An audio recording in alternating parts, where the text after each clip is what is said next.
Oh, right, guys, doing something a little bit different today.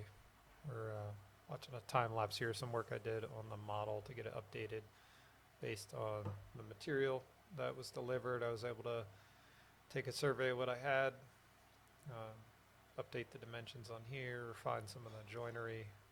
Right now I'm going through and just switching up some of the tenons, making sure the mortise is cut deeper than the tenons in the model so that my piece drawings will reflect that, just so I have a good reminder on paper. Now I'm going through and updating the rafters to just have birds' mouths that go right over the top surface of the top plate. Should be a bit easier to cut than doing any kind of housings, adjusting the reductions from reference at the housings for the post going into plate, messing around with the spline, switch it to a bottom spline so that there's material in the post above where the spline goes in, which will not make a fork at the end of the post. It won't give it an opportunity to splay apart. So of that spline going through down below, I might even get rid of the spline and just use screws there, but I like the idea of having a spline with some pegs. I think it'll look cooler.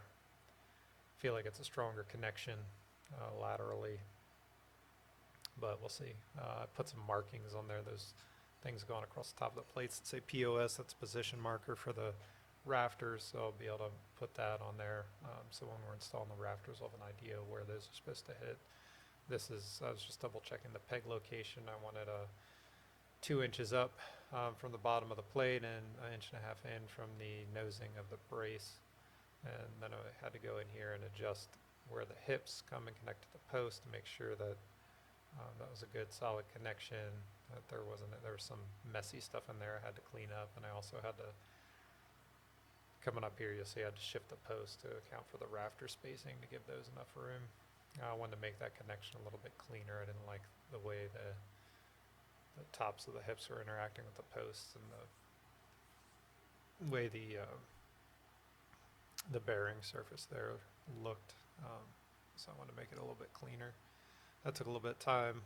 Made the housings for the ridge and the tie the full width of the post, so that'll be, instead of having like a ½ inch left of material there, it's just going to go the whole way through. It'll be easier to cut, and I don't mind how that looks so much for this. Yeah, this is where I was checking the rafter spacing. I realized I had to move those posts out a little bit more, recut the tops of the posts, messing with the dummies some more there. This took a little bit of time because it's compound. The hips are coming in at a compound angle and everything's kind of finicky there. Then I had to go through and label the piece drawings in the model space with their corresponding number, and then get the rest of the pieces in there, space them out, make sure they have the right size scale drawing for the size of the piece, numbered all of them so I can see them pretty easily in model space, which piece they are without having to zoom in a whole lot, and try to get them arranged in an organized way.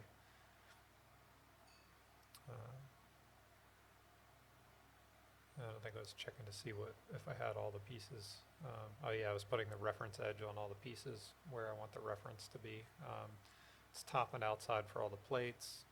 All the corner posts are the outside corner. The kind of mid-span posts are center. Ridge is center, hips are center. The common rafters are to the outside where the nose comes in. Now I'm just going through and making sure I have layout sheets for each drawing that I want to do right now, and I'm putting them in the order that they're going to cut, kind of how they are in the pile. I'm probably going to do rafters last. So I'm just going through and making the layout page and putting a green box around the piece that has a layout page associated to it, so I can keep track of which ones I've done it for already. And I just gotta fuss around with them, get them to scale. I was putting some dimensions on some pieces there just to see if things are lining up. I'm gonna have to update the peg holes, or I'm probably just not gonna put dimensions on that in the piece drawings, and I'll just do it how I want to do it on the piece. And that's that. So I'll have to do a little bit more work on here, put some more dimensions in, and to have it ready for actually cutting all these pieces.